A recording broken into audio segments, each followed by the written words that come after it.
এই পৃথিবীতে এমন কিছু কিছু মানুষ আছেন যারা অন্যের ভালো একদম সহ্য করতে পারেন না, এবং অন্যের ভালো সহ্য করতে না পেরে তারা এমন কিছু করতে দ্বিধা করেন না যেটা তাদের একেবারেই করা উচিত না। আজ কিন্তু আপনারা একটা নয় দুটো ভৌতিক ঘটনা শুনবেন, যে দুটো ঘটনাই কিন্তু ভীষণ ভয়ের, এবং এই ঘটনাগুলো শুনে আপনারা হয়তো অনেক কিছু জানতে পারবেন। প্রথমে আমি আজকে যে ঘটনাটা আপনাদেরকে বলবো, সেই ঘটনাটায় একটা পরিবারে একজন ব্যক্তি ছিলেন যিনি কারোর ভালো সহ্য করতে পারতেন না, শুধু নিজের এবং নিজের পরিবারটুকু ছাড়া। তো তিনি একবার একটা দুঃসাহসিক কাজ করেছিলেন অন্যের ভালো দেখতে না পেরে, এবং তারপরে তার পরিণতি কী হয়েছিল সেটাও কিন্তু আজকের এই ঘটনায় আপনারা শুনবেন। এবং তারপরে থাকছে আরও একটা ভয়ের ঘটনা। তো কেউ কোথাও যাবেন না, প্রত্যেকে আপনারা আমাদের চ্যানেলের সাথে থাকুন, পাশে থাকুন। নমস্কার শ্রোতা বন্ধুরা, ভূত ভগবান চ্যানেলে আপনাদের সকলকে অনেক স্বাগত।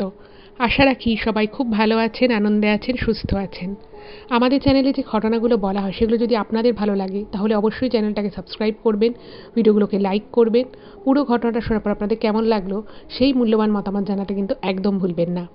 আর আপনাদের জীবনে বা আপনাদের পরিচিত কোনো মানুষের জীবনে যদি এরকম কোনো ভৌতিক, অলৌকিক, দৈবিক, অতিজাগতিক কোনো এরকম কিছু ঘটে থাকে তাহলে সেগুলো কিন্তু আপনারা আমাদের কাছে লিখে পাঠিয়ে দিতে পারেন। তার জন্য আপনাদেরকে আমাদের চ্যানেলের ডেসক্রিপশানে যেতে হবে, দেখবেন সেখানে আমাদের ইমেল আইডি মেনশন আছে। সেই ইমেল আইডিতে ইমেল করে আপনারা আপনাদের সেই ঘটনা কিন্তু আমাদের কাছে অনায়াসে পৌঁছে দিতে পারেন। আর একটা হাম্বেল রিকোয়েস্ট করব, যদি সম্ভব হয় কাইন্ডলি আপনারা আমাদের চ্যানেলের ভিডিওগুলোকে আপনারা আপনাদের ফ্রেন্ড এবং ফ্যামিলির মধ্যে একটু শেয়ার করে দিন। কারণ আমরা এই চ্যানেলে আর 5টা সাধারণ মানুষের জীবনে ঘটে যাওয়া বিভিন্ন রকমের ভৌতিক, অলৌকিক, দৈবিক, অতিজাগতিক এই ঘটনাগুলোই বলে থাকি। তাই আমি মনে করি এই ঘটনাগুলো যদি আরও অনেক অনেক মানুষ শুনতে পারেন, তারা সেগুলো শুনে অনেক কিছু জানতে পারবেন, বুঝতে পারবেন, শিখতে পারবেন। তারপরে তারা অনেক বেশি সতর্ক, সজাগ হতে পারবে। তো চলুন বন্ধুরা, আমি আজকের ঘটনা আপনাদের সামনে উপস্থাপনা করা শুরু করছি। এখন আমি যে ঘটনাটা আপনাদের সামনে বলতে চলেছি সেই ঘটনাটা সঞ্জয় আমাকে ইমেল করে পাঠিয়েছে। এবং সঞ্জয় যে ঘটনাটা পাঠিয়েছে এটা কিন্তু ওর ফ্যামিলিতে, ওর জীবনের সাথে ঘটে যাওয়া একটা সত্যি ঘটনা। ও পুরো ঘটনাটা ইমেল করেছে এবং রিকোয়েস্ট করেছে যেন আমি পড়ে নিজের মতো করে গুছিয়ে আপনাদের সামনে ঘটনাটা বলি। এবং এই যে ঘটনাটা সেটা কিন্তু ওর বাড়ি হচ্ছে বরানগরে। তো বরানগরে ওদের আশেপাশের পাড়াতেও কিন্তু বেশ কয়েকজনই ঘটনাটা জানে। তো যারা আপনারা ওই দিক থেকে শুনছেন কেউ হয়তো ঘটনাটা আপনারা সম্পর্কে জানতেও পারেন। প্রথমে আমি ঘটনা সম্পর্কিত কিছু কথা আপনাদেরকে বলে নিই, তাহলে আপনাদেরও ঘটনাটা বুঝতে সুবিধা হবে, আমারও আপনাদেরকে বোঝাতে সুবিধা হবে। তো সঞ্জয়রা যে মানে পাড়াটায় থাকে, সেই পাড়াতে সবার সাথে সবার মোটামুটি একটা ভালো সম্পর্ক ছিল, যারা আর কি পাড়ার পুরনো লোকজন বিশেষত। এবার মোটামুটি সবার সাথে সবার কথাবার্তা হয়, একটা ভালো সম্পর্ক বজায় আছে, সবই ঠিক আছে। এবার ওইখানেই ঠিক মানে ওদের ঠিক পাশেই ওদেরই আর কি মানে আত্মীয়ের মধ্যে, কিন্তু একদম নিকট নয়, একটু দূরের এক কাকিমা আসে। এবং সেই কাকিমা আর কি ওখানে প্রথমে একটা একতলা বাড়িতে ভাড়া আসে, এবং ওরা ওদের ওখান থেকে কিছুটা দূরে ওরা ফ্ল্যাট আর কি কিনছে। তো সেই জন্য ফ্ল্যাটের কাজকর্ম দেখতে হবে, আর যেহেতু ওরা কলকাতায় শিফট করতে চাইছিল তো সেই জন্য ওরাও যেহেতু এখানে থাকে তো ওরা একটা বাড়ি দেখে দিয়েছে, এবং ওরা ওই বাড়িতে ওই কাকিমা চলে আসে। এবার এই সঞ্জয়ের ফ্যামিলি কিন্তু এই কাকিমারা যখন মানে ওরা অন্য জায়গায় থাকতো, তো সেখান থেকে যখন ওরা বরানগরে এলো ওদের পাড়াতেই, তো ওদেরকে কিছুদিন যথেষ্ট সাপোর্ট দিয়েছিল, মানে খাওয়া দাওয়া, মানে প্রথম এলে অনেক কাজকর্ম থাকে, খাওয়া দাওয়ার একটা অসুবিধে। তো ওই কাকিমারও এক ছেলে রয়েছে, তো কাকিমার জন্য তার হাজবেন্ড, ছেলে সবার জন্য মাঝে মধ্যেই খাবার দাবার দিয়ে আসা, ওদেরকে বাজার দোকান করে দেওয়া, অনেক ব্যাপারে কিন্তু এই সঞ্জয় অনেক হেল্প করেছিল।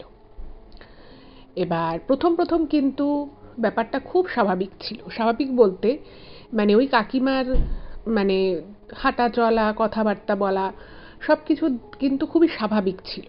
মানে কাকা কাকিমা ওদের সাথে একটা ভালো সম্পর্ক ছিল ঠিকই, কিন্তু মানে সেই ভালো সম্পর্কটা মানে এমনভাবেই ছিল যে কারোর কখনো মনে হয়নি যে কাকিমা যতটা ভালো ব্যবহার দেখায় সামনে, বা যতটা সে যেভাবে মানুষের সাথে কথা বলে, অ্যাকচুয়ালি কিন্তু সে মন থেকে সেরকম ব্যক্তি নয়।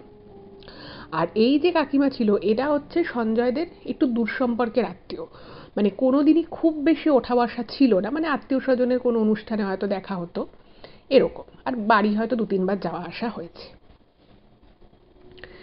এবার ওই কাকিমা মানে যখন আর কি এলো ওদের পাড়াতে, তখন ওই কাকিমা দেখছে যে এই সঞ্জয়দের যে ফ্যামিলি, তাদের সাথে পাড়ার সকলের খুব ভালো একটা আত্মীয়তা রয়েছে, একটা ভালো সম্পর্ক রয়েছে।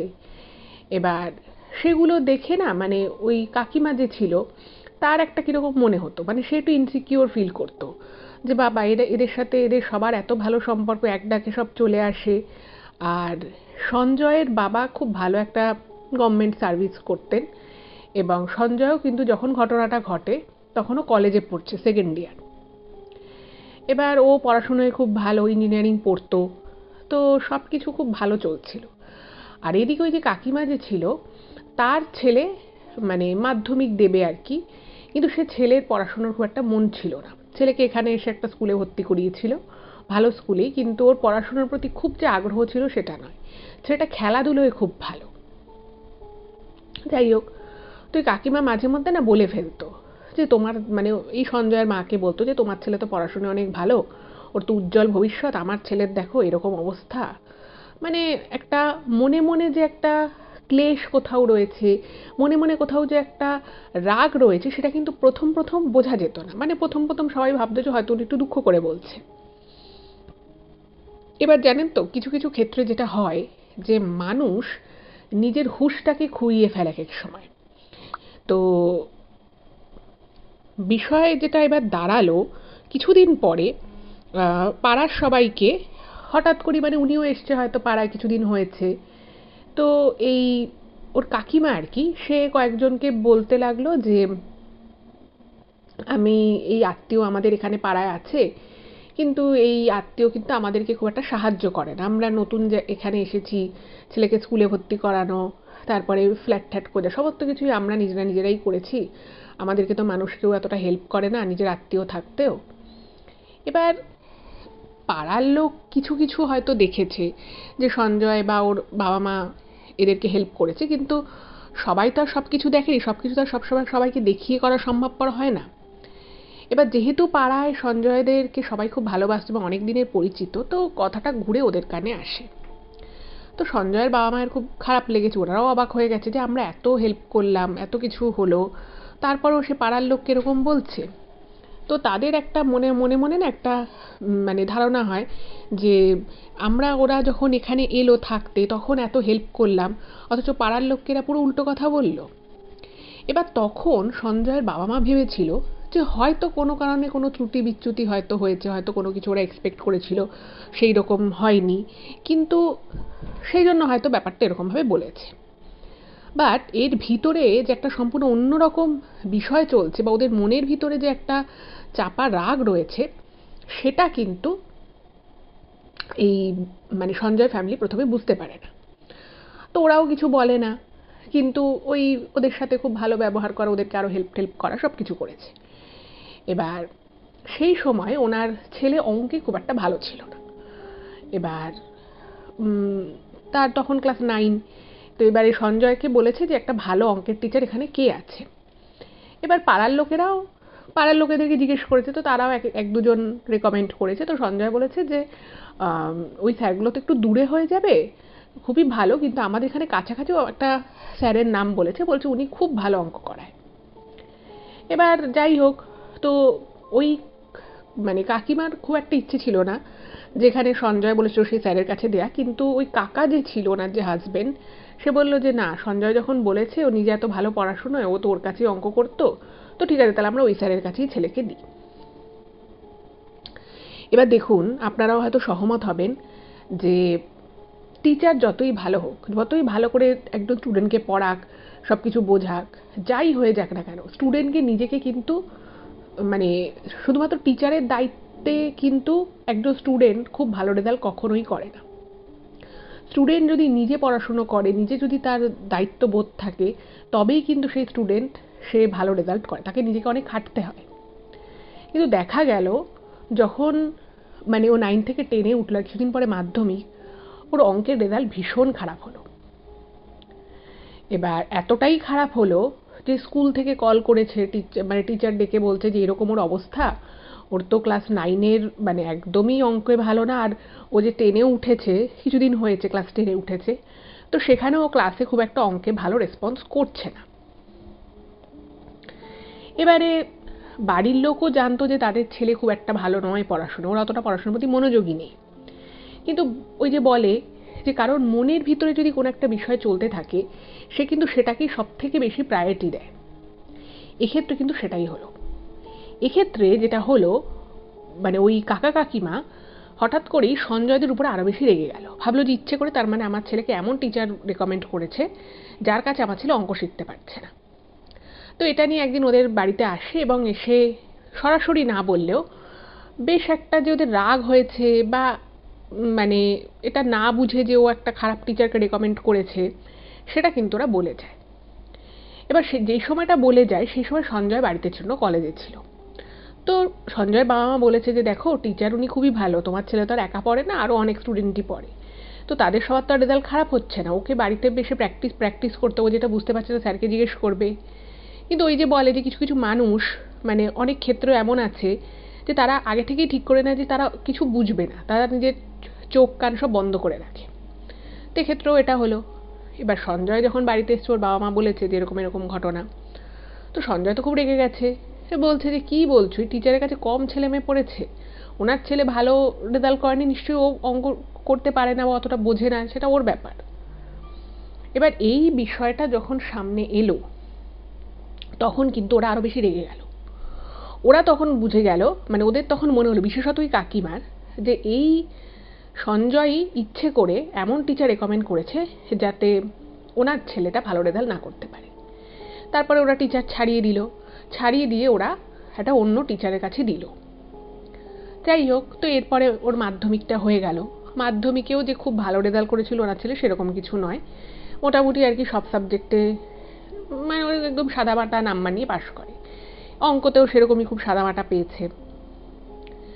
এবার অদ্ভুত বিষয় হচ্ছে যে ওই যে কাকিমা, তিনি পাড়াতে সবার কাছে এটা রটিয়ে দিল, মানে মিথ্যে কথা অবশ্যই, যে ওনার ছেলে অনেক ভালো রেজাল্ট করেছে, অঙ্কে প্রচুর নাম্বার পেয়েছে, এবং সঞ্জয় এবং ওর বাবা মা তারা ইচ্ছে করে এমন টিচারকে রেকমেন্ড করেছিল যার কাছ থেকে ও কিছু শিখতেই পারেনি। যেখানে সঞ্জয় পরবর্তীকালে জেনেছিল যে ওনার ছেলের রেজাল্ট কিন্তু মোটেই খুব একটা ভালো হয়নি, মানে একদম সাদামাটা নাম্বার পেয়েও পাশ করেছে। এবার পাড়ার কিছু কিছু লোককে ওই কাকিমা এমন কথা আস্তে আস্তে আস্তে আস্তে সঞ্জয়দেব নামে বলতে লাগলো, পুরো ফ্যামিলির নামে, যে দেখবেন একটা মানুষ যদি দীর্ঘদিন ধরে কিছু মানুষের সামনে কান ভাঙাতে থাকে, কিছু না হলেও মানুষের কিছু বিশ্বাস অনেক সময় হয়েও যায় মিথ্যে কথা হলেও। এবার এই রাগের পিছনে ওই কাকিমার আর একটা কারণ ছিল, সেটা হচ্ছে যে ওরা একটা ফ্ল্যাটটা তখনও হচ্ছিল, ওরা টাকা দিয়েছিল। এবার ওরা ভেবেছিল যে ফ্ল্যাটটা পেয়ে যাবে, তখন ওরা ভাড়া বাড়িটা ছেড়ে দেবে আর কি। কিন্তু বাস্তবে যেটা হলো, যে প্রমোটার ওই ফ্ল্যাটটা তৈরি করছিল সেই প্রমোটার হঠাৎ করে কাজ বন্ধ করে দেয়। এবার প্রমোটার যদি কাজ বন্ধ করে দেয় তার মানে বুঝতেই পারছেন যে ফ্ল্যাটটার কোনো কাজ এগোয়নি, ফ্ল্যাটটা পুরো যেখানে ছিল সেখানেই থেমে আছে। তো এটা নিয়েও কিন্তু ওই কাকিমার মনে একটা রাগ ছিল যে আমরা ফ্ল্যাটটা পাবো ভেবেছিলাম, মানে বেশ একটা ভালো রিজনেবল প্রাইসে ফ্ল্যাটটা বুক করেছিল, তো সেই ফ্ল্যাটের কাজ আটকে গেছে। এবার এখানে ওদের প্ল্যান ছিল যে ওরা 1 বছর টাক ভাড়া থাকবে, তারপরে নিজেদের ফ্ল্যাটে শিফট করে যাবে, সেটাও হচ্ছে না। তো এই সমস্ত বিষয় নিয়ে তারপর ছেলের রেজাল্ট ভালো হয়নি, ছেলে মানে যতই দেখুন, মানুষ অনেককে মিথ্যে কথা বলতে পারে, কিন্তু সে তো নিজে জানে যে সে কি করছে না করছে। তো বুঝতেই পারছেন এই মিথ্যেটা কিন্তু বেশি দিন স্টে করলো না। মোটামুটি 1-2 জন করে পাড়ায় জেনে গেল যে ওনার ছেলে ভালো রেজাল্ট করেনি। তো এই সমস্ত কিছু মিলিয়ে রাগটা গিয়ে পড়লো কিন্তু সঞ্জয়ের ফ্যামিলির উপরে। এবার কিছু কিছু মানুষ থাকে যারা বুঝতে পারে, যে আমি আপনাদেরকে বললাম যে তারা নিজেদের শুধু ভালোটুকু জানে, তার বাইরে সারা কিচ্ছু বোঝে না, এবং সেই অন্যের ক্ষতি করার জন্য একটা সময় তারা এমন পাগল হয়ে ওঠে যে তারা যে কোন স্তরে নেমে যাচ্ছে, কতটা নিচে নেমে যাচ্ছে, সেটা কিন্তু তারা মানে খেয়ালও করেন না, হয়তো বুঝতেও পারেন না কিছু কিছু ক্ষেত্রে। তো সেরকমই কিছু কিছু কিন্তু ঘটলো। একদিন কি হলো, মানে ওনার ছেলের সম্পর্কে উনি একটু বাড়িয়ে ওই কাকিমা কথা বলছিলেন, তো যা হয় আর কি, একটা পাড়াতে বিভিন্ন বয়সী ছেলে মেয়ে থাকে, তো ওই কাকিমার যে ছেলে তারও সমবয়সী কোনো একটা ছেলে ছিল এবং কোনোভাবে ওকে চিনতো। তো সে তখন সত্যি কথাটা বলে দেয় যে ও তো সেরকম একটা অঙ্কে খুব একটা ভালোও ছিল না, পড়াশোনার প্রতি ওর মনোযোগ, ও নিজেই ছেলেটা নাকি বলতো যে ওর মানে ক্যারিকুলার অ্যাক্টিভিটিস যেগুলো থাকে সেগুলো করতে ওর ভীষণ ভালো লাগে। তো সেটা একটা পাড়ায় যখন সবার সামনে এই কথাটা যখন চলে আসে তখন কাকিমা আরও রেগে যায় এবং বুঝতে পারে, মানে উনি ধারণা করেন আর কি যে নিশ্চয়ই সঞ্জয় এই কথাগুলো পাড়ার লোকেদেরকে বলে বেরিয়েছে। এবার উনি যে পাড়ায় কিছু কিছু বানিয়ে মিথ্যে মিথ্যে কথা বলতেন সেই কথাগুলো বলা বন্ধ হয়ে গেল, কারণ ওনার মুখটা সেখানে বন্ধ। এবার পুরো রাগ গিয়ে আরও বেশি সেই রাগ ঘনীভূত হয়ে পড়ল গিয়ে এই সঞ্জয়ের উপরে। এবার এই অবধি ব্যাপারটা একরকম ছিল। এরপরে উনি ওনার নিজের জেদের বশে, রাগের বশে মনে মনে উনি ঠিক করে নেন যে যেভাবেই হোক এই সঞ্জয় এবং ওর ফ্যামিলির একটা ক্ষতি করতে হবে, বা এমন একটা সিচুয়েশন ওদের করতে হবে যেখান থেকে ওরাও কিন্তু খারাপ থাকে। মানে ওই কাকা কাকিমা ভাবতেন যে ওনারা ওনাদের ছেলের জন্য একটা খারাপ আছে, ওদের ফ্ল্যাটটা হচ্ছে না সেটার জন্য একটা ওরা খারাপ আছে। এই সমস্ত রাগ গিয়ে যখন এদের উপরে পড়ে তখন এরা ভাবে, মানে আর কি সঞ্জয়দের উপরে পড়ে, তখন ওরা ভাবলো যে সঞ্জয় এবং ওর ফ্যামিলিকে কোনোভাবে যদি মানে জব্দ করা যায়, ওদের যদি কোনো ক্ষতি করা যায় তাহলে হয়তো এর বদলাটা সঠিকভাবে নেওয়া যাবে। এবং এই চিন্তা করে ওই কাকিমা একটা ভয়ঙ্কর ফন্দি আঁটলেন।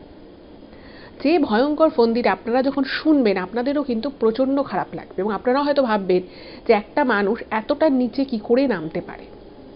শুনুন। এরপরে একদিন হঠাৎ করেই ওই কাকিমা সঞ্জয়কে একদিন ফোন করেছে এবং ফোনটা করে একটু বিকেল করে, যেই সময় সঞ্জয় জাস্ট কলেজ থেকে বেরিয়েছে বাড়ি ফিরবে বলে। তো এই কাকিমা ফোন করে ওর সাথে খুব স্বাভাবিকভাবে কথা বলে এবং বলে যে বাড়িতে নাকি ওদের একটা পুজো হয়েছে এবং ওকে প্রসাদ খেতে আসার জন্য বলে। এবার প্রথমে ও একটু কাটিয়ে দেওয়ার চেষ্টা করে, কিন্তু তারপরে যেহেতু কলেজ ফেরো তার ওর খুব খিদেও পেয়েছিল, তো ভাবলো যে ঠিক আছে ভালোভাবে কথা বলছে তা আমি চলে যাই। তো বলে ঠিক আছে কাকিমা, আমি মানে জাস্ট কলেজ থেকে বেরিয়েছি, আমি ফেরার পথে আসছি। এবার সঞ্জয় তো সেটা বলে ফোন রেখে দিয়েছে। এবার ও কি করেছে, ওর মা ফোন করেছে, সঞ্জয়ের মা সঞ্জয়কে ফোন করেছে এবং ও দু একটা কথা বলে যে আমি একটু কাকিমার বাড়ি যাবো, ওদের বাড়িতে একটা কোনো পুজো টুজো হয়েছে, আমাকে প্রসাদ খাওয়ার জন্য ডেকেছে। এবার সঞ্জয়ের মা না মানে হঠাৎ করে ওনার মনে হয় যে আজকে সেরকম করে করে পুজো আর্চার তো কোনো ব্যাপার নেই, আর ওদের সাথে মানে খুব যে দূরে ওদের দুজনের বাড়ি তা তো নয়। তো ওর ভাবে যে কি পুজো হয়েছে, তো ওকে জিজ্ঞেস করে, তো সঞ্জয় কিছু বলতে পারে কারণ ও জিজ্ঞেসও করেনি। তোর মা না ওকে বলে যে না না যাওয়ার দরকার নেই, তুই এমনি পরে রাতে গিয়ে একবার দেখা করে আসিস। তো সঞ্জয় বলছে না ডেকেছে একবার গিয়ে জাস্ট ঘুরে চলে আসি। এবার ওই কাকিমার বাড়িতে ওরা একবার খেতে গেছিল, যখন এখানে এসেছিল তো তখনই কাকিমা একবার ওদেরকে রান্না করে খাইয়েছিল এবং উনি খুব ভালোই মোটামুটি রান্না করেন। এবার সঞ্জয় কলেজ থেকে ফিরছে, জোয়ান ছেলে, খিদে ছিল, তো ওদের বাড়ি চলে গেছে। এবার ওকে কি করেছে, লুচি আর পায়েস খেতে দিয়েছে।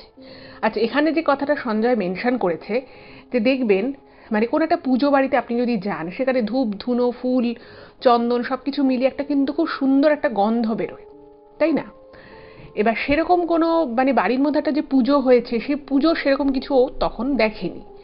আর ওরা যে বাড়িটায় থাকতো সেই বাড়িটার সামনে একটা বসার ঘর, বসার ঘরের পরে একটা মানে দরজা মতো চলে গেছে, সেখানে রান্নাঘর এবং তারপরে দুটো ঘর, দুটো বেডরুম। এবার বসার ঘর থেকে কিন্তু রুম দেখা যায় না, বেডরুম। এবার আর তখনও অল্প বয়সী একটা ছেলে, এবার কোথায় পুজো হয়েছে কি হয়েছে ও অত কিছু আর মাথায় নেই। তো ও ঘরে ঢুকেছে ওই কাকিমাদের এবং দু একটা সাধারণ কথাবার্তা হয়েছে, তো ওকে বলেছে যে ঠিক আছে তুই তো খিদে পেয়েছে, পুজোর প্রসাদ তোকে দিয়ে দিচ্ছি তুই খা। তো এই বলে ওকে 4টে লুচি আর তার সাথে এক বাটি পায়েস খেতে দিয়েছে। এবার বুঝতেই পারছে সারাদিন কলেজ করে ও যথেষ্ট টায়ার্ড ছিল, খিদেও পেয়েছিল, তো ওই লুচি দিয়ে পায়েসও একদম তৃপ্তি করে খেয়ে নেয়। এবার খেয়ে দু একটা কথা বলে বাড়ি চলে এসেছে। এবার বাড়িতে এসে ওর মাকে বলেছে এরকম লুচি পায়েস খেয়েছি, তো ওর মা আর কিছু বলেনি, বলেছে ঠিক আছে। এবার সেই দিনটা এবং তার পরের দিনটা কিন্তু খুব নর্মাল কাটে। ঠিক তৃতীয় দিন থেকে হঠাৎ করেই কোনোখানে কিছু নেই, ওর না মানে তখনও কলেজে 3rd ইয়ারে পড়ে, ইঞ্জিনিয়ারিং পড়ছে। তো হঠাৎ করেই ওর সকালবেলা, ওর স্বভাব ছিল সকালবেলাও ঘুম থেকে মোটামুটি সকালের দিকে উঠে পড়তো 6:30-7টার মধ্যে। তারপর আধা ঘন্টাও যোগ ব্যায়াম করতো, যেহেতু ছোটবেলা থেকেও যোগ ব্যায়ামটা শিখেছে। এবার খুব কম দিন এরকম যেত যেদিন ওর ব্যায়াম করতে ইচ্ছে করতো না। মানে সেই দিনগুলো হচ্ছে এমন দিন, হয়তো ওর খুব শরীর খারাপ, মানে কিছু একটা অসুবিধে হয়েছে যেটা ওর খুব রেয়ার হতো, আর বাকি মেনলি হচ্ছে মানে হয়তো কোনো পরীক্ষা আছে, সেই দিনগুলো। এবার ওর সেদিন না পরীক্ষা আছে না শরীর সেরকম খারাপ, বাট ওর না ঠিক ভালো লাগছে না, মানে ও শুরু করেও আবার থেমে গিয়ে শুয়ে পড়ে, যেটা ও কোনোদিন করে না। এবার সেই যে ওর শরীরে অসুবিধে শুরু হলো, মানে সকাল থেকে ওর প্রচণ্ড মাথা ঘুরছে, মনে হচ্ছে ওর প্রেশার প্রচণ্ড লো হয়ে গেছে, কিচ্ছু খেতে ইচ্ছে করছে না, আর বারবার ওর খুব হেঁচকি উঠছে। তো বাড়িতে প্রথমে যা হয় আর কি, বলেছে বেশি করে জল খা, খাবার খা, একটু রেস্ট নে। এবার ও থার্ড ইয়ারে পড়ে এবং সেই সময় ওদের কলেজে থার্ড ইয়ারের শেষের দিক, তো কলেজে ক্যাম্পাসিং শুরু হয়ে গেছে। এবার বুঝতেই পারছেন ক্যাম্পাসিং চাকরি বাকরির ব্যাপার, তো সেই সময় কলেজ যাওয়াটা খুব ইম্পর্টেন্ট হয়ে পড়ে এবং ক্লাসেসও থাকে, ওয়ার্কশপস থাকে। তো ও না মানে 2 দিন 3 দিন কলেজই যেতে পারলো না। এবার বাড়িতে ছেলে অসুস্থ হয়ে পড়েছে, মানে অসুস্থতাটাও এমন একটা অসুস্থতা যেটা ঠিকমতো মানে ও বোঝাতে পারছে না। সবাই ভাবছে হয়তো ওর প্রেশার লো হয়ে গেছে। তো পাশে মানে পাড়ার মধ্যে একটা জায়গায় গিয়ে ওর প্রেশার চেক করা হচ্ছে, তো সেখানে খুব কম মানে প্রেশারটা একটু লো এসেছে, বাট এমন কিছুও লো আসেনি যেটার জন্য খুব কনসার্ন হতে হবে। এইবারে ওর সেই শুরু হলো, সেই ছেলে মানে সকালবেলা ঘুম থেকে ওঠা তো দূরের কথা, সে মাথা তুলে ঠিকমতো দাঁড়াতে পারছে না, তার এমন শারীরিক অবস্থা। দ্বিতীয় যে বিষয়টা হলো সেটা হচ্ছে যে ওর প্রচণ্ড রকমভাবে না মানে গা গোলানো শুরু হলো। খাবার দেখলেও মানে একদম তাকাতে পারতো না, খাবারের গন্ধ সহ্য করতে পারতো না। এবার বাড়ি থেকে প্রথমে ভেবেছে হয়তো কোনো ডাইজেস্টিভ প্রবলেম হচ্ছে, তো ওকে একটা ডাক্তারের কাছে নিয়ে গেছে। ডাক্তারবাবু ওকে ওষুধ দিয়েছে, খাওয়ার ওষুধ, মানে যাতে খেতে পারে, ওর খাওয়া দাওয়াটা যাতে ঠিকঠাক হয়। কিন্তু সেই ওষুধ খেয়ে কোনো লাভ হলো না। এবং যেটা সঞ্জয় মানে লিখেছে ইমেলে, যে তখনও অতটা বুঝতে পারেনি, কিন্তু সে সময় ওর বাবা মা মানে আশেপাশের লোকজন ওকে দেখে বলতো উইদিন 1 মান্থ, মানে ওরকম একটা জোয়ান ছেলে কলেজে থার্ড ইয়ারে পরে, বুঝতেই পারছেন।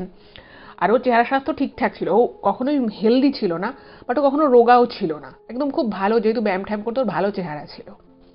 সেই ছেলে হঠাৎ করে 1 মাসের মধ্যে পুরো অর্ধেক হয়ে গেছে, পুরো অর্ধেক হয়ে গেছে ছেলেটা, এবং চোখের তলায় পুরো কালি পড়ে গেছে। তার কারণ হচ্ছে যে এই জিনিসটাও আবার প্রথম দিকে বাড়িতে বলেনি। শরীর খারাপ আছে, বাড়ির সবাই খুব টেনশন করছে, ও বুঝতে পারছে যে ওর সাথে অ্যাকচুয়ালি কী হচ্ছে, সেটা তো একরকম।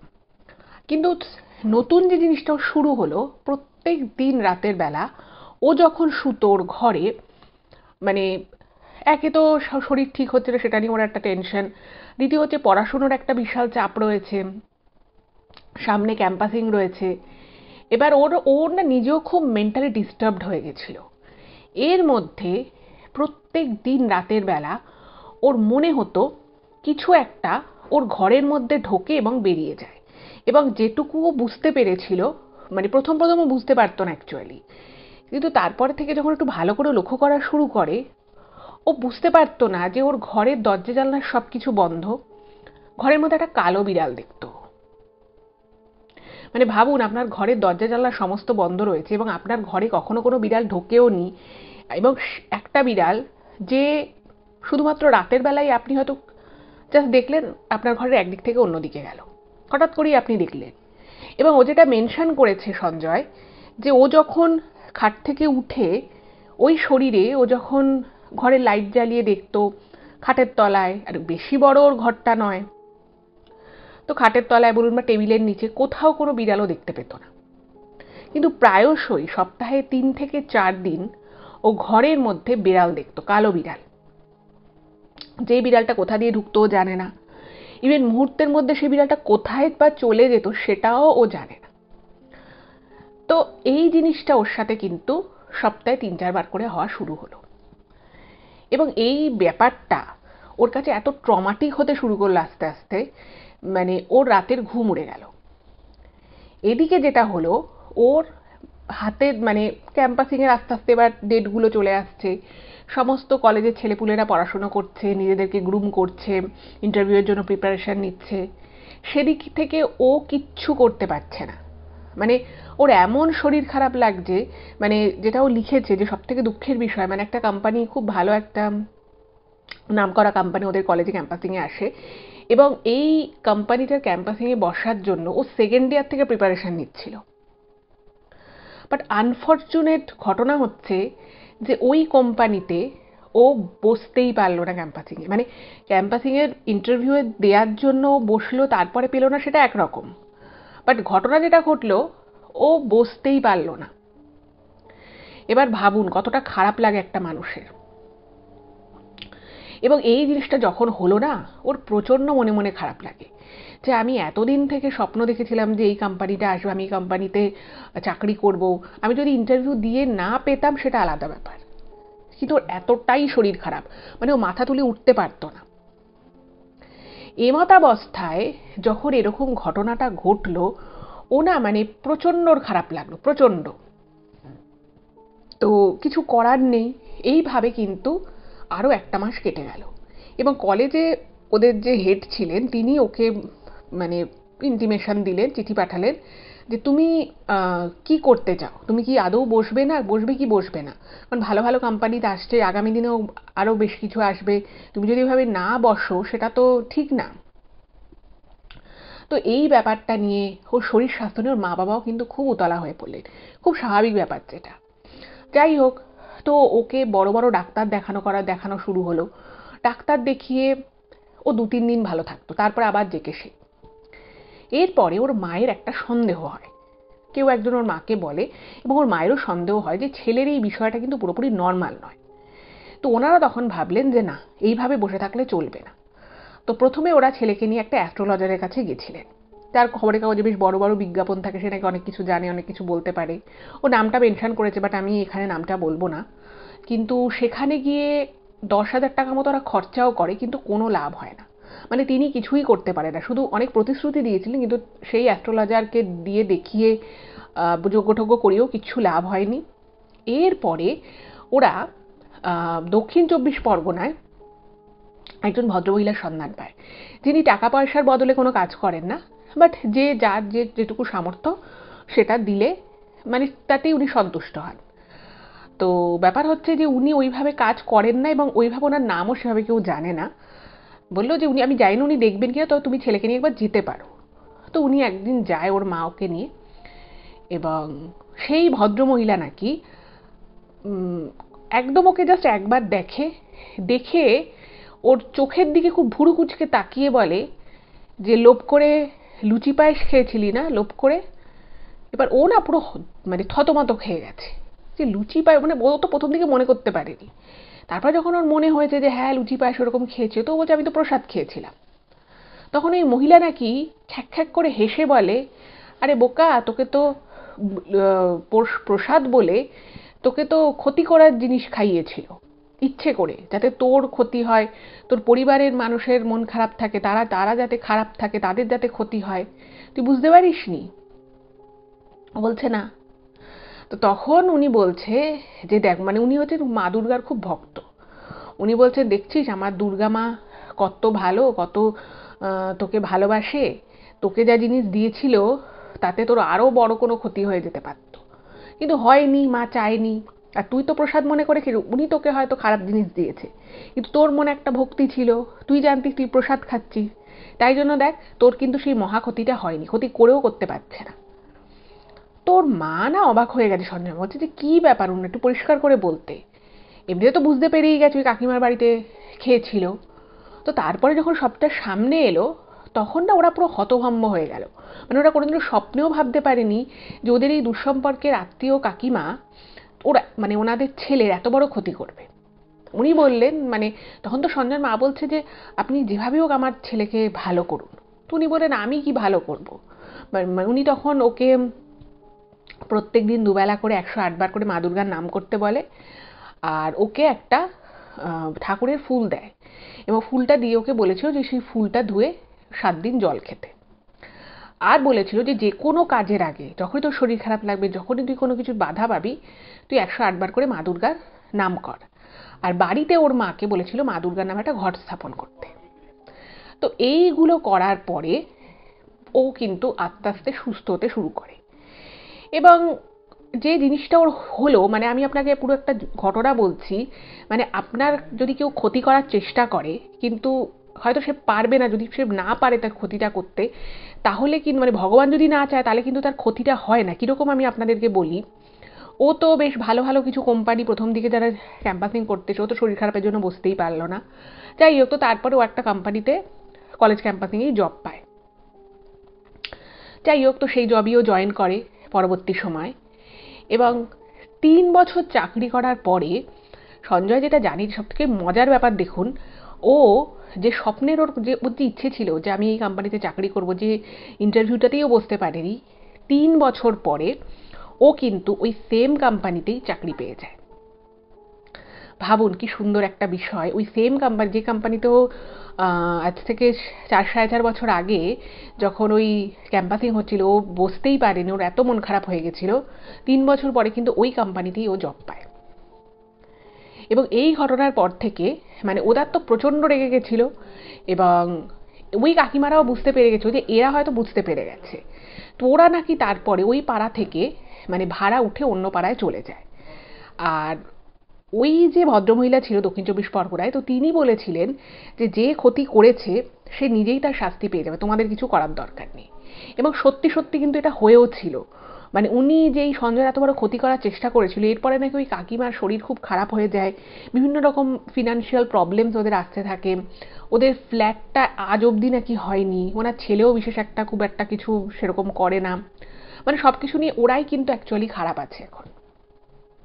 তো বুঝতেই পারছেন যে কিছু কিছু মানুষ কতটা নিচে নামতে পারে, ভাবলে সত্যি খুব খারাপ লাগে। তো এই ঘটনাটা আপনাদের কেমন লাগলো অবশ্যই জানাবেন। এরপরে চলে যাব আর একটা ঘটনায়, যেই ঘটনাটাও আশা করি আপনাদের ভীষণ ভালো লাগবে, এবং এই ঘটনাটা আপনাদের সামনে প্রভাতী বলতে আসছেন। তো চলুন শুনে আসি, আশা করি এই ঘটনাটাও আপনাদের খুব ভালো লাগবে।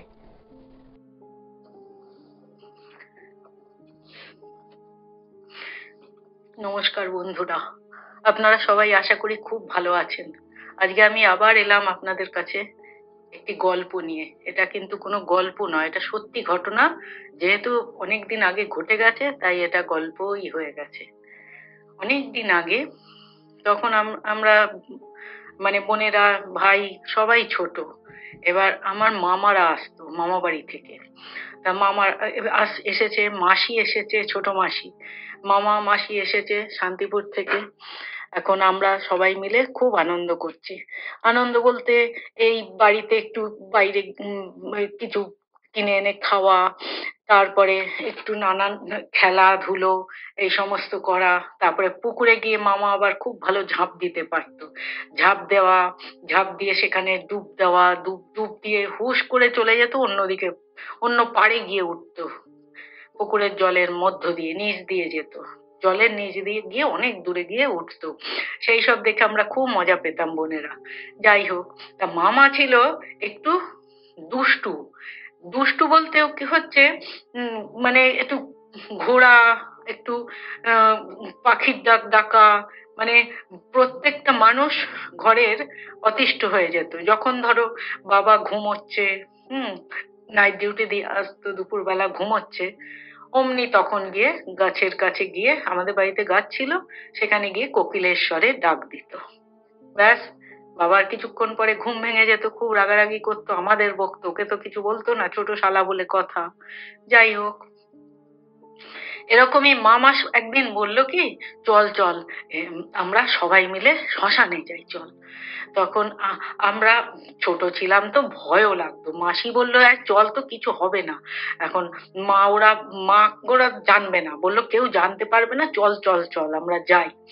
তা আমরা এরকম একদিন, আমার তো সকালে স্কুল ছিল, স্কুল থেকে এসেছি, তখন কিরকম হবে, এই এপ্রিল মাস, মানে বৈশাখের শেষের দিক এইরকম। তা তখন তো আমরা বুঝতে পারিনি যে আমরা বেরোবো, তারপরে কোনো কালবৈশাখী আসবে, সেটা আমরা বুঝতেই পারিনি। এখন আমরা তো বেরোবো মানে কি, আমরা তো পালিয়েছি। মামা আর আমি, আমার বোন আর ছোট মাসি, চারজনে বাড়ি থেকে কোথায় গেছি পালিয়ে। আমাদের ওখানে দিওল্লি বলে একটা জায়গা আছে, হ্যাঁ, সেই দিওল্লি কোন্নগর রিসরার মাঝে দিওল্লি বলে একটা বাস স্ট্যান্ড আছে, সেখানে একটা শ্মশান ছিল, এখন নেই। সেই শ্মশানে তখনকার দিনে কাঠ দিয়ে পোড়ানো হতো সব শ্মশানেই। তা ওই শ্মশানেও কাঠ দিয়ে মৃতদেহ পোড়ানো হচ্ছে। তা মামারা বলল, চল চল চল আমরা ওইখানে যাই। তা আমি তো একটু ভয় পেয়েছিলাম, কি না জানি হয়, মৃতদেহ মানে তো মরা মানুষ সেটা বুঝেছি, কিন্তু তাকে পোড়ালে কেমন লাগে, তাছাড়া ভেতরে একটু কৌতূহলও ছিল যে যাই না দেখি না কি হয়। আর আমার মাসি বললো আমি তো আছি, ভয় কি। আমি আমার বোনের হাত ধরলাম, মাসি আমার হাত ধরলো, আর মামার হাত এক হাতে ধরলো মাসি। এইভাবে চারজনে গেলাম।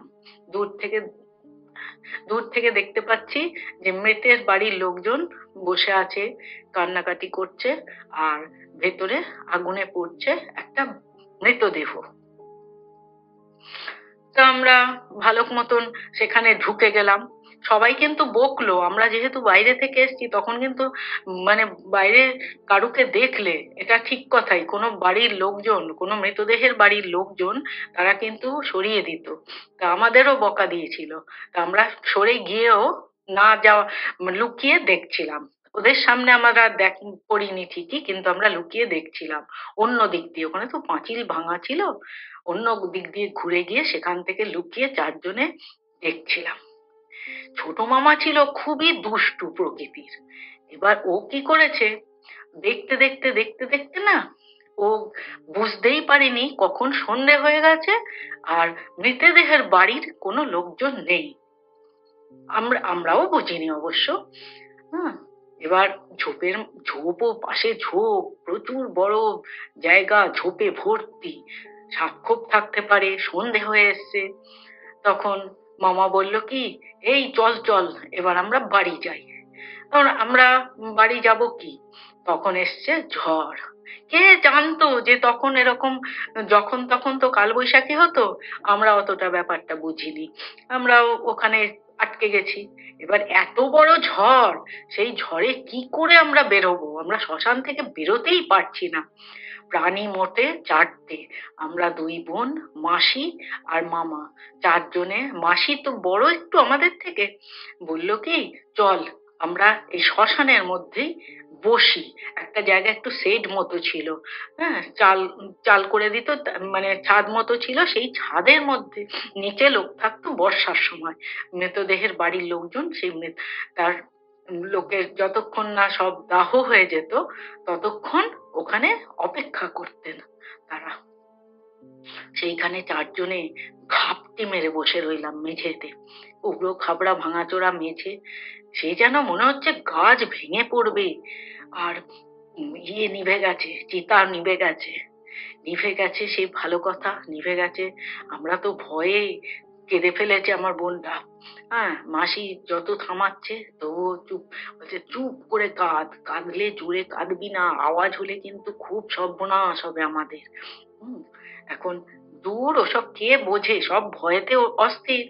যাই হোক, মামা তো মানে কি বলবো, আমাদের মানে হেড যাকে বলে, ও বলছে কিচ্ছু হবে না, কোনো ভয় পাবি না, কোনো ভয় পাবি না, কিচ্ছু হবে না, আমি আছি না। হ্যাঁ দিদি তুই ভয় পাস না তো, মাসিকে বলছে। তখন বলছে তোর পাকামি রাখ, তোর জন্য আজকে বাড়িতে গিয়ে সবার কাছে বকা শুনতে হবে।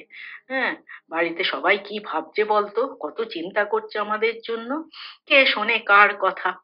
এবার কি হলো, হঠাৎ করে কিছুক্ষণের মধ্যে মামার শরীরটা কিরকম জানি করতে লাগলো। মামার শরীরটা কিরম করতে লাগলো সেটা তো আমরা অন্ধকারে বুঝিনি। মামা হঠাৎ কাঁপতে শুরু করলো, আর মাসির গায়ের কাছে ছিল। কাঁপার যে কম্পনটা দেহটা হচ্ছে, সেটা মামির গায়ে মাঝে মধ্যেই ছোট ছোট ধাক্কা মারছে। তখন মামা, মামি, মাসি কি করবে, সেই মাসি, হ্যাঁ, কি করবে বলছে, দেখ এখন এই অবস্থা তোর হলো, তোর তো গা কাঁপছে, তোর তো জ্বরে গা পুড়ে যাচ্ছে, এ কি রে, এতক্ষণ তো ভালো ছিলি। এদিকে বাড়িতে বড় মামা বড় মামিও রয়েছে, হ্যাঁ, মা রয়েছে, বাবা অফিসে গেছিল, বাবার নাইট ডিউটি ছিল, বাবা সেই রাতে আসবে না। কিন্তু এখন কটা বাজে আমরা সেটা বুঝতেই পারছি না। দূরে একটা মায়ের মন্দির রয়েছে, হ্যাঁ, মায়ের মন্দির রয়েছে। শ্মশান মানেই মা কালীর মন্দির কাছাকাছি থাকবে। সেই মায়ের মন্দিরে আরতি হচ্ছে ছোট্ট করে। তখন তো কারেন্ট ছিল না, ছোট করে বাতি জ্বলছে। তখন যারা ডেড বডি নিয়ে আসতো তারা মশাল নিয়ে আসতো, কিন্তু এই ঝড় জলের রাতে আর কোনো ডেড বডিও আসেনি।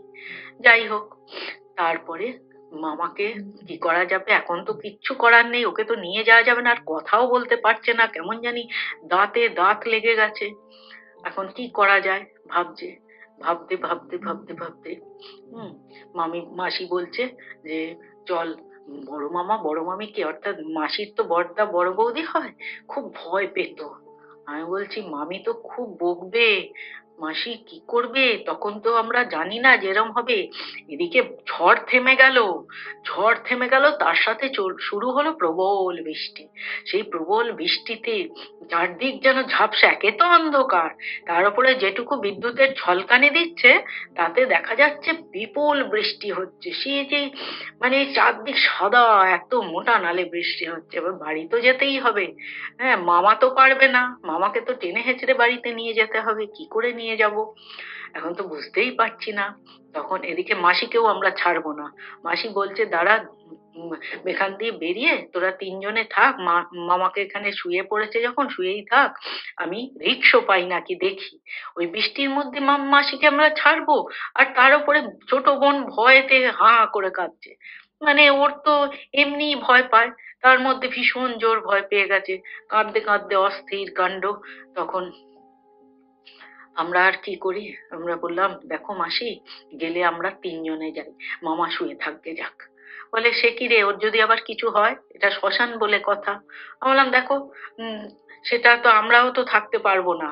মামার তো বেশি সাহস ছিল, সবকিছুই ছিল, কিন্তু মামা হঠাৎ এরম হয়ে গেল কেন কে জানে। যাই হোক, মামাকে আসলে ভূতে ধরেছে। সে মানে কি বলবো, মুখ দিয়ে না, তখন অন্ধকারে দেখছি গাঁজলা বেরোচ্ছে, তখন তো বুঝতাম না। আমি বললাম দেখো মাসি, মামা মাঝে মাঝে কিরম ফেনা বমি করছে। তখন মাসি বলছে ওরে না না, এটা জ্বরের ঘোরে গ্যাজলা বেরোচ্ছে, আর ওর এখন নাম কর, ঠাকুরের নাম কর তো, যে আমাদের যাতে কিছু না হয়। হ্যাঁ, ও তো এখনো ইয়ে আছে, মানে জেগে আছে। মামাও বুঝতে পারছে না, মামা কিছু বলতে পারছে না, কি করা যায়। এমন কোনো রকমে একটুখানি বৃষ্টি থামলো যেই, তখন আমরা থাকিনি, মাসিকে নিয়ে সোজা গেলাম, যদি রিক্সা পাওয়া যায়। ডিওলডি বাস স্ট্যান্ডে গেলাম। ডিওলডি বাস স্ট্যান্ডে শ্মশান থেকে বেরিয়ে একটু সোজা হাঁটলেই পাওয়া যায়। তখন তো বাস স্ট্যান্ডে রিক্সা থাকতো, এখন যেমন অটো টোটো এসব হয়েছে, কিন্তু ওই বর্ষার জলের রাতে কোন রিক্সা আছে, কোনো রিক্সা নেই। কি করা যায়। অনেকক্ষণ দাঁড়িয়ে থেকে এদিকে মামার জন্য চিন্তায় হচ্ছে, যে মামা তো ওখানে রয়েছে। হ্যাঁ, কত বিষধর সাপ এসব থাকতে পারে তো, যদি কিছু হয়। হ্যাঁ, তাছাড়া রাত বাড়ছে। হ্যাঁ, কিছু হয়ে গেলে তখন কি হবে। মামার মাসি এটাই বলছে যে আমরা কি করব এখন বলতো, বাড়িতেও তোদের নিয়ে যেতে পারবো না, ও তো তাহলে পড়ে থাকবে। তখন আমরা বললাম চলো আমরা বাড়িই যাই। বাড়ি গিয়ে বরঞ্চ মামা আর আর একজন পাশের বাড়ির একজন ছিল, সে খুব খোঁজ খবর নিত, তাকে দুজনকে দিয়ে পাঠাও। সে আবার পাশের রিক্সাওয়ালাকে ডেকে তুলতো, বললে প্রয়োজনে ডেকে আনতো। হুম তখন মাসি বলল তাহলে তাই করবি, চল দেখি আগে তোর মামা উঠতে পারে নাকি, তোদের মামাকে তো আগে তুলতে হবে। কিন্তু মামা তো ওঠেও না, কিরম জানি পড়ে আছে, কোনো সাড়া নেই, কোনো উত্তর নেই, ডাকলে শুনে না কথা। যাই হোক, এখন তো মামাকে নিয়ে যাওয়া যাবে না, আমরা কি পারি যে মামাকে তুলে নিয়ে বাড়ি আনতে। তখন মাসি আর আমরা দুই বোন অন অন করে হেঁটে হাঁটছি। হেঁটে বেশ খানিকটা দূরে তো আমাদের বাড়ি, না দিওল্লি থেকে বাড়ি অব্দি বেশ অনেকটা রাস্তা। তাই আসলাম, এসে আর মা তো কি বকা, দিদিমা কি বকা, বড় মামি কি বকা, হ্যাঁ তোরা কোথায় ছিলি, আমরা চিন্তায় মরে যাচ্ছি, হ্যাঁ দীপু কোথায়। হুম তখন আমরা বললাম যে ছোট বোন তো হাঁ করে কেঁদে চিৎকার করছে, দীপু মামা ওখানে অজ্ঞান হয়ে পড়ে আছে। বলে কি, কোথায় গিয়েছিলি? দিদিমা খুব বকছে। তারপরে মাসি সব গুছিয়ে বললো। তারপরে আমরা কাঁদো কাঁদো হয়ে মানে কেঁদে ফেলার জোগাড়, মাসিরও অবস্থা খারাপ মনের। হ্যাঁ, সে দুঃখ করে মানে কি বলবো, সে তখনও বলে যাচ্ছে যে আমরা কি বুঝতে পেরেছি নাকি, আমরা বুঝতে পারলে কখনোই যেতাম না ওখানে, যে এত বড় ঝড় জল আসবে। আমরা তো গেছি বিকেল বেলা। হ্যাঁ, তোদের কে যেতে বলেছিল শ্মশানে? এখন কি হবে? বড় মামাকে বলা হলো। বড় মামাকে তো ভয়ে ভয়ে মানে বলল মাসি সব ঘটনা। হ্যাঁ, বলল তোরা যখন এই কাণ্ড ঘটিয়েছিস, দিদিমা বলল তুই বলবি, মাসিকে বলল তুই বলবি তোর দাদাকে। তখন বড় মামাকে ঘটনাটা বলল, মামিও শুনলো। বড় মামা মুখ গোমড়া করে বলল কোথায় আছে বল। তখন বলল ওইখানে, ওই দিওল্লি শ্মশানে। বলল সেখানে আছে, তাহলে টর্চ বার কর। হ্যাঁ, আমি তো একা যাব না, এখান থেকে তো যাব, তারপরে রিক্সা নিয়ে না যদি যাই তাহলে তো মুশকিল হয়ে যাবে না। এদিকে কি হয়েছে, হ্যাঁ, যে যে ভদ্রলোক পাশে উম, যাওয়ার কথা, মানে সে সবসময় তাকে পাওয়া যায়, সে হঠাৎ সেই দিন চলে গেছে বাইরে, কৃষ্ণনগর ছাড়িয়ে কোথায় জানি চলে গেছে। তাকে আর পাওয়া যায় না। তখনকার দিনে তো ফোন এসব ছিল না, মানে আমাদের মতো সাধারণ ঘরে তো ফোন টেলিফোন ছিল না, কিছুই ছিল না। তা যাই হোক, তাকে পাওয়া গেল না সেই রাতে। এখন কি হবে? রিক্সা কোথায় পাওয়া যায়, রিক্সা কোথায় পাওয়া যায়, এইসব ভাবতে ভাবতে হ্যাঁ, বড় মামা ঘর আর বার পায়চারি করতেই লাগলো।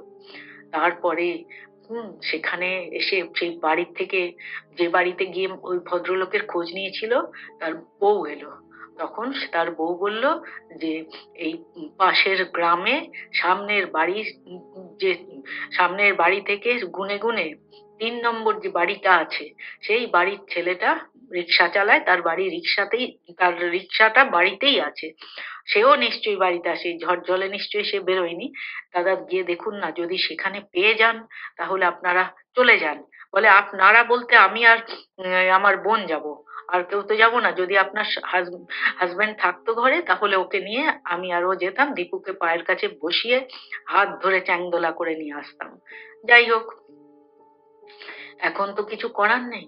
তখন মামা বলল আগে ডেকে আনি, দেখি আছে নাকি। তখন রিক্সাওয়ালাকে দেখলো, গিয়ে পেয়েছে। হ্যাঁ, সেই ক্লাবের কাছে, ওখানে স্থানীয় একটা ক্লাব ছিল, সেই ক্লাবের কাছে গিয়ে পেয়েছে সেই ছেলেটাকে।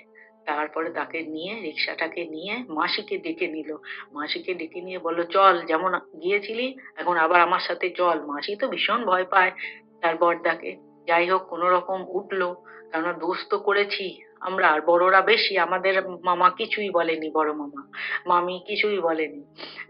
দিদিমা যা বকার মাসিকে বকেছে, আর মামাকে তো আসলে বলেছে আচ্ছা মতো মারতে হবে ওকে, ও খুব বার বেড়েছে। যাই হোক, তারপরে ওকে নিয়ে এলো, মামাকে নিয়ে এলো মাসি, আর ওই উম, রিক্সাওয়ালা ভদ্রলোক নিয়ে এলো। এবার নিয়ে এসে বাড়িতে নামিয়ে দিয়েছে। দেখে মামার তো কোনো সার নেই।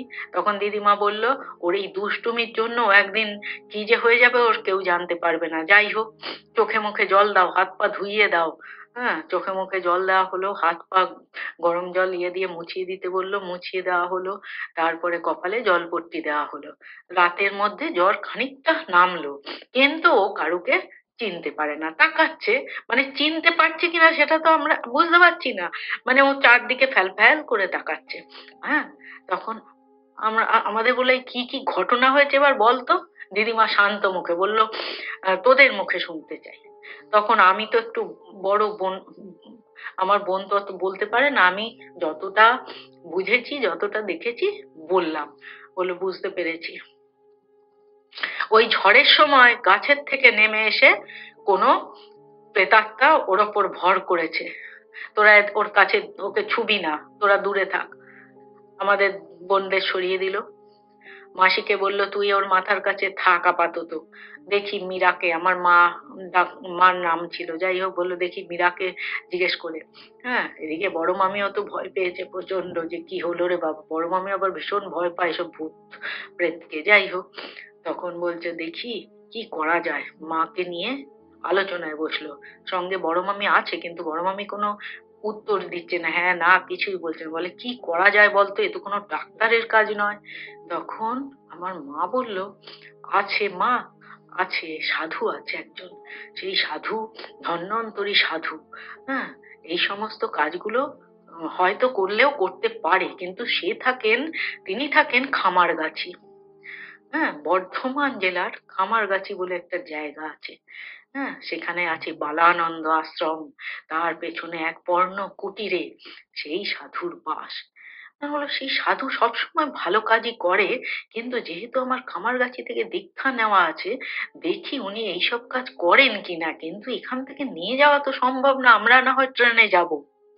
আমরা ট্রেনে যাব, কারণ ওই সাধু বাবা ওখানেই থাকেন, ওখানেই তার বাসস্থান, ওখানেই তিনি ধ্যান করেন, জপ করেন, পুজো করেন, ওইভাবেই থাকেন ওনার ওই কুটিরে। তখন তাছাড়া এই ঝড়ে কুটিরটা আছে কিনা তাই বা কে জানে।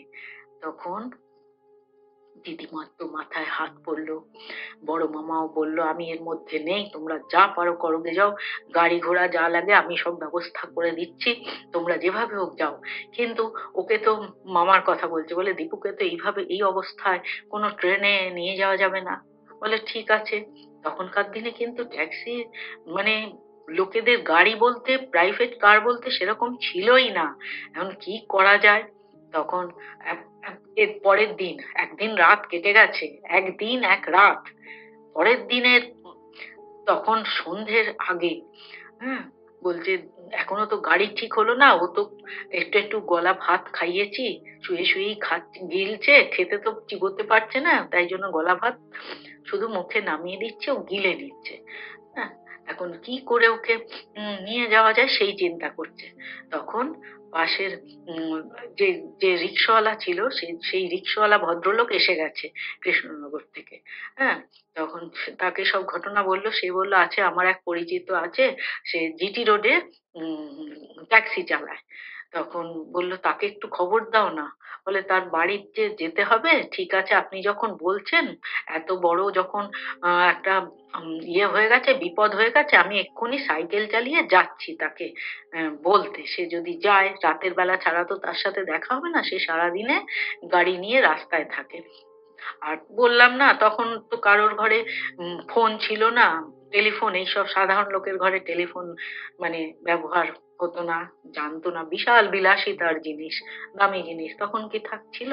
যাই হোক, এবার তাকে গিয়ে ঠিক ধরেছে রাতের বেলা। তখন সে বলছে হ্যাঁ যেতে পারি। তখনকার বাজারে, হ্যাঁ, তখনকার বাজারে ওই অবধি যেতে নেবে 220 টাকা। অনেক টাকা, তখন হচ্ছে অনেক টাকা, 220 মানে প্রচুর টাকা। তা যাই হোক, তখন পরের দিন মামাকে কোনো রকমে টেনে হিঁচড়ে, হ্যাঁ, তাকে তোলা হলো, আর ফ্লাক্সে করে হালকা গরম দুধ ভরে নেওয়া হলো। হ্যাঁ, ওকে একটু তরল লিকুইড দুধ খাওয়ানো হবে। আর দেখা যাক, একটু মুড়ি, একটু বিস্কুট এগুলো নেওয়া হলো, যদি খেতে পারে। দুধে ভিজিয়ে একটা গাড়ি থাকলে এটাই সুবিধে। তা যাই হোক, সারাদিনের মনে, আমি তো আর তারপরে আমরা যাইনি, আমরা জানিই না। মাসি গেছে, কেননা মাসিকে তো বিবরণটা বলতে হবে, তাই মাসি গেছে, আর কারুকে নেয়নি। দিদিমা, আমরা বাড়িতে ছিলাম, আমরা বোনেরা, দিদিমা, বড় মামা এরা বাড়িতে ছিলাম। বাবা এসে শুনে খুব রাগারাগি করলো। বাবার অফিস ছিল, বাবা বেরিয়েও গেছে। যাই হোক, এরা তো চলে গেছে। তারপরে শুনি খামারগাছিতে পৌঁছেছে। পৌঁছে সেখানে সাধু বাবা তক্ষুনি দেখা দেননি। তেনার পুজো ছিল, ধ্যান ছিল, জপ ছিল, এসব করে তারপরে এলেন। মা তাকে খুব শ্রদ্ধা করতো। হ্যাঁ, তারপরে প্রণাম জানিয়ে, হ্যাঁ, সেখানে একটু পুজো দিয়ে তারপরে তখন সব ঘটনা সাধু বাবাকে বলল। মা বলল, মা যতটা শুনেছে বলল, বাকিটা বলল যে ওখানে স্পটে ছিল, সেই জায়গায় ছিল, তার কাছ থেকে এবার আমি সব শুনতে চাই। তখন মাসি সব কথা গুছিয়ে বলল। বলার পর সাধু বাবা বলল, উম, যে আপনারা এবার বাইরে যেতে পারেন, এবার আমার কাজ। একে কি ধরেছে না ধরেছে আমি এটা পরীক্ষা করে তোমাদের জানাচ্ছি। হুম, তোমরা বাইরে থাকো। ছোটরা বেশি এখানে থাকতেই নেই। মাসি তো ওদের, আমার মা থেকে তো মাসি অনেকটা ছোট, বললো ওগো তো একদমই থাকবে না। যাই হোক, মা আমরা সব মানে মা মাসি এরা সব বাইরে এলো। তারপরে উনি সব পরীক্ষা নিরীক্ষা করে আবার ডাক পাঠালো, ওনার একজন সেবক শিষ্যকে দিয়ে ডাক পাঠালো। মা আর মাসি এরা গেল। যাওয়ার পর তখন বলছে যে ওকে ধরেছে একজন অতৃপ্ত আত্মা। সেই আত্মা ওকে সাংঘাতিক ভাবে ধরেছে, এবং তার বায়নাই হচ্ছে সে ওখানে কোনো সঙ্গী পায়নি। সে যে যে লোকে রয়েছে সেই লোকে কেবলমাত্র মাত্র উম, অতৃপ্ত আত্মারাই বাস করে। ও সেখানে কোনো সঙ্গী পায়নি। একেও নিয়ে যাবেই, এবং পরশুদিন অমাবস্যার রাতই হবে এর জীবনের শেষ রাত। এই শুনে মাসি তো কেঁদে ফেলেছে, বলে কেঁদো না কেঁদো না, তোমরা কেন এসব জায়গায় যাও? শ্মশানে মশানে যেতে আছে, তার মধ্যেই ঝড়ের রাত। শ্মশানে তো কোনো যাত্রী ছিল না, মৃতদেহের কোনো যাত্রী তোমরা দেখোনি। হুম, তোমাদের উচিত ছিল, দেখেছো আলোয় আলোয় চলে আসা। তোমরা পুরো অব্দি দেখা, হ্যাঁ, সেখানে ওয়েট করা, ঝড় জল আসা, হ্যাঁ, সেখানে এক রাতের মতো পড়ে রইলো তোমার এই ভাই। এবার তো একে নিয়ে টানাটানি হচ্ছে। তখন বলল তাহলে কি করা যায়, আমার মা নাকি বললো যে কি করা যায়। তখন সেই সাধু বাবা বললেন যে একে করতে হলে প্রথমে একটা ছোট্ট পুকুর মতো খুঁড়তে হবে, সেই পুকুরের পাড়ে হোম করতে হবে। সেই হোমে লাগবে অনেক কিছু, যেমন উম, ঘি, যে ঘিটা শ্মশানে ব্যবহার হয়, ব্যবহৃত কোনো মৃতদেহের ব্যবহৃত ঘি। তারপরে তাদের কাপড়, হ্যাঁ, কোনো এক মৃতদেহের কাপড়, তাদের যে হাঁড়িটা থাকে ওইখানকার কুন্ড হাঁড়ির মতো হাঁড়ি থাকে না, সেই হাঁড়িটা মাটির, সেইগুলো থাকতে হবে, আর কাঠ থাকতে হবে। এই চারটে জিনিস তোমাদেরই আনতে হবে। হ্যাঁ, তখন বলল সেই শ্মশান থেকে কি করে আনা যাবে? বলে সেটা তো বলতে পারবো না, তোমরা আজকেই যাও, নিয়ে আমাকে দিয়ে যাও যত রাতই হোক। তখন বলল উম, মা বলল মা মানে ইয়েকে, আমার মাসিকে বললুম, হ্যাঁ মামনি তুইও চল, তাহলে আমরা চলে যাই, গিয়ে নিয়ে চলে আসি। ওদিকে গাড়ির ড্রাইভারকে বলল যে ভাই তোমার ডবল টাকা নিও, সেও ভালো, আমাদের এই এই ব্যাপার। বলে ঠিক আছে চলুন, আপনাকে সব দেখিয়ে দিচ্ছি। মা তো বড়। তখন ড্রাইভার সেই অত দূর থেকে আবার এলো, আবার এসে সেই মাকে বলল, মাসিকে বলল তুমি এক কাজ করো মামনি, তুমি এর মধ্যেই থাকো, গাড়িতে থাকো, আমি মাসিমাকে নিয়ে ওদিকটায় যাচ্ছি। তখন সেই মাকে নিয়ে গেল। গিয়ে সেখান থেকে, সেখানেও থাকে তো তন্ত্র সাধু কিছু থাকে, কিন্তু এক আধজন তো সব মানে প্রায় দেখা যায় ওখানে। সেই দিন ঝড়ের রাতে কেউই ছিলেন না। যাই হোক, তাদের কাছ থেকে সমস্ত ঘটনা বলে, তাদেরও সমস্ত বলতে হয়েছে, বলে যা যা বলেছিলেন খামারগাছির সাধু বাবা, সমস্ত জিনিস জোগাড় করে সেখানে নিয়ে গেল। সেই দিন আর কোনো কাজ, রাত হয়ে গেছে তো কোনো কাজ হলো না। পরের দিন সকাল সকাল উঠে, কেননা তার কয়েক ঘন্টা পরে অমাবস্যা শুরু হবে, বললো যা করার অমাবস্যার আগেই করতে হবে। চতুর্দশী শেষ হওয়ার আগেই করতে হবে। তারপরে সেই হোম শুরু হলো। বললো তোমরা এখানে কেউ থেকো না, হ্যাঁ, দূর থেকে দেখলে দূর থেকে দেখো কে যাও। তখন সেখানে ছোট্ট একটা পুকুরের মতন গর্ত খুঁড়ে, এই কত হবে, গোলাকার হয়ে কত হবে, সামান্য একটু গর্ত খোঁড়া হলো। মানে একটা কুয়ো টাইপের ছোট্ট গর্ত, কুয়োর যে গোলটা হয় সেই গোলের মতন গর্ত খুঁড়ে তাতে জল দিয়ে পুকুর বানানো হলো। সেই তার পাড়ে সমস্ত কিছু নিয়ে সাধু বাবা মন্ত্র উচ্চারণ করে বিভিন্ন রকম জিনিস ছিটিয়ে নানান রকম কাজ করে, আর তারপরে বলবো এইসব কাজ যখন হয়ে গেল, তখন মামাকে নিয়ে পুকুর পাড়ে নিয়ে এলো, ওনারই লোক, ওনারই সাধু, যে শিষ্য ছিল তিনিও সাধু, তাকে নিয়ে এলো। ধরে ধরে, হ্যাঁ, তাকে ওখানে শুইয়ে দেওয়া হলো।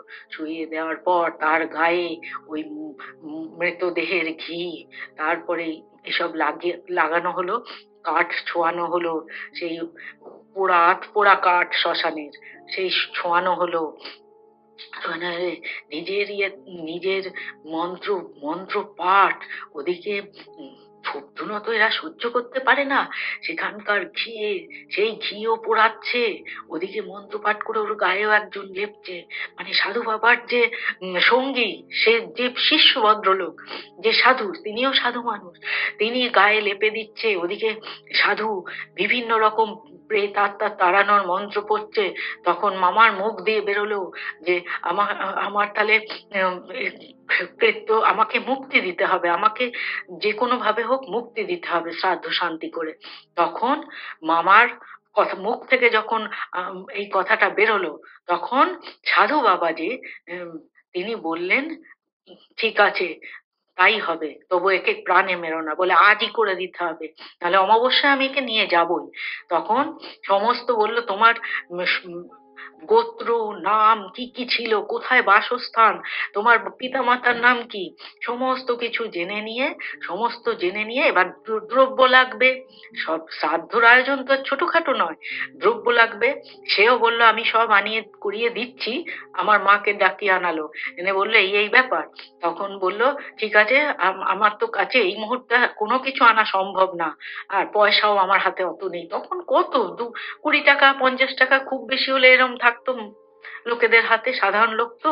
তারপরে সেই সব দিয়ে ওনার কাছে যা ছিল, হ্যাঁ, তাছাড়া কিছুটা দূরে গিয়ে দশকর্মা থেকে আরো কিছু কয়েকটা জিনিস আনানো হলো। তারই সাধু বাবার উম যে গিয়েছিলেন ওনার শিষ্য, হুম, সে গিয়ে সব নিয়ে চলে এলো। নিয়ে তারপরে শুরু হলো শ্রাদ্ধ। শ্রাদ্ধ শান্তি হলো। তারপরে বললো এবার তুমি চলে যাও, আমি তোমাকে তৃপ্ত করে দিলাম, হ্যাঁ, তৃপ্ত করে দিলাম, তুমি ওর দেহ ছেড়ে চলে যাও, তোমার মুক্তির পথ খুলে গেল, তুমি চলে যাও, ওকে ছেড়ে দাও। ওর তো এখনো ছোট ছেলে, না হয় দুষ্টুমি করে ওখানে চলেই গিয়েছিল, হ্যাঁ, তুমি চলে যাও। বললো হ্যাঁ আমি চলে যাচ্ছি। তারপরে ও মামা দেখলাম আস্তে আস্তে আস্তে আস্তে মা তখন কাছেই ছিল, বলল তোমরা এবার আসতে পারো, কোনো অসুবিধে নেই। মা, ওই গাড়ির ড্রাইভার, মাসি মোটামুটি কাছে ছিল। হুম, তারপরে সেই আত্মা বিলীন হয়ে গেল, কোথায় চলে গেল। আস্তে আস্তে মামা চোখ খুললো। চোখ খোলার পর মামা আমার মাকে দেখে কিছুক্ষণ পরে বলল, বড়দি তুই এসেছিস, আমার কি হয়েছিল। মামা কিন্তু কিছু জানে না।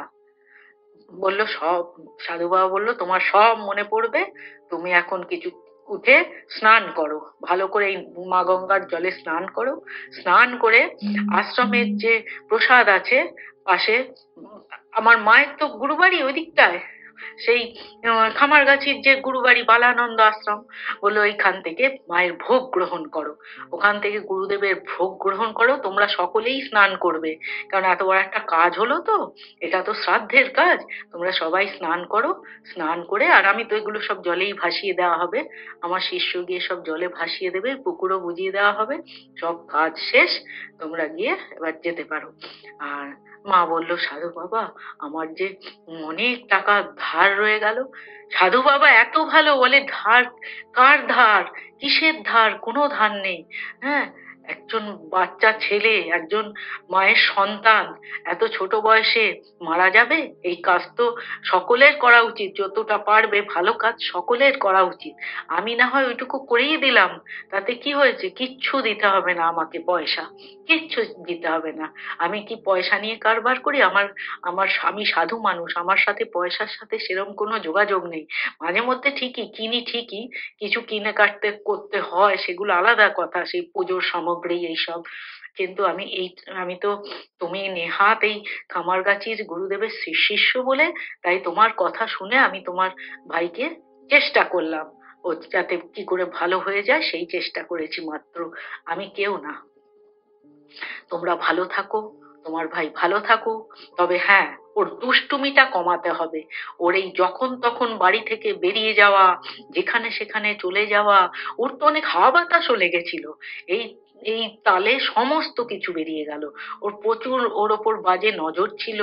হুম, ওইখানে সেখানে চলে যায়, বন বাদারে ঘুরে, কত মানে খুবই দুষ্টু, ওর দুষ্টুপনাটা কমাতে হবে।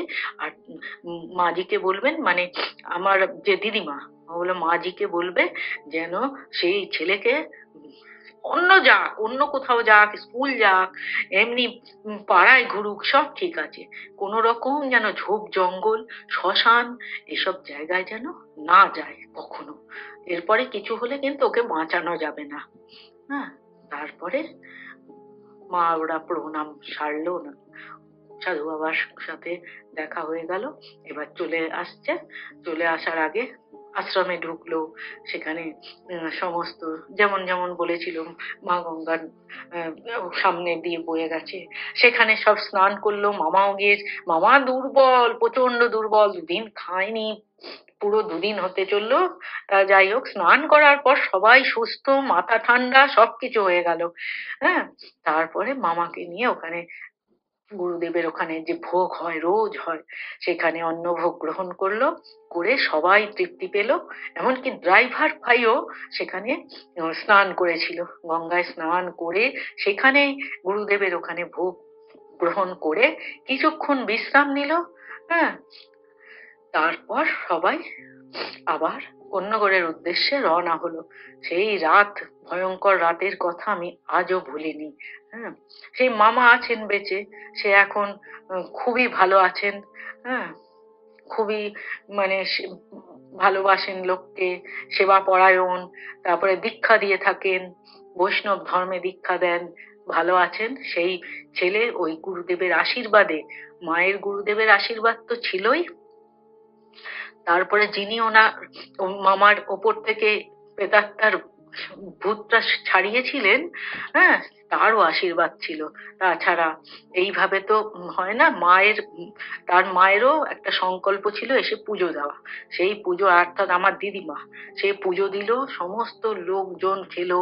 সেই দিন খুব ভালো হলো পুজো। ওখানে তো রাধা মদন গোপাল তো প্রতিষ্ঠিত, এমনিই রোজ ভোগ হয়, পুজো হয়, কিন্তু সেদিন একটু বেশি করে হলো। হ্যাঁ, বেশি করে হলো। বাইরে তখন বলতো মেরাব বাঁধা, মানে পর্দা যে ত্রিপল থাকে, সেই ত্রিপলটা নিয়ে তার নিচে টেবিল চেয়ার এইসব দিয়ে খাওয়া দাওয়া হলো। হ্যাঁ, খুব আনন্দ হলো। ব্যাস, তারপর থেকে মামা পাল্টে গেল পুরো।